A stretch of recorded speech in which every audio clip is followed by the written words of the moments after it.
তোর খাবার কি আমি খেয়ে নেবো? তরমুজ পেঁপে নিয়ে বসে আছে, তোর খাবারটা কি আমি খাবো? হ্যাঁ, এই তোর খাবারটা কি আমি খেয়ে নেবো? এইভাবে খায় না মিহু। এই বাবা,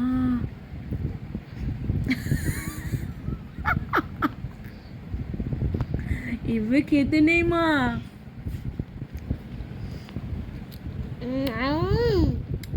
এইভাবে খায় না, আস্তে আস্তে খেতে হয়, মুখেরটা ফিনিশ করে তারপরে, ঠিক আছে?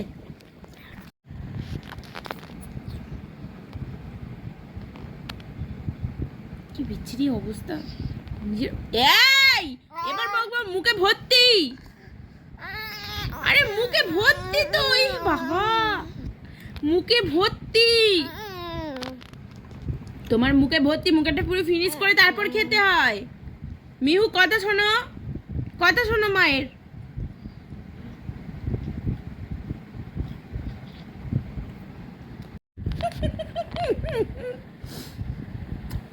খাই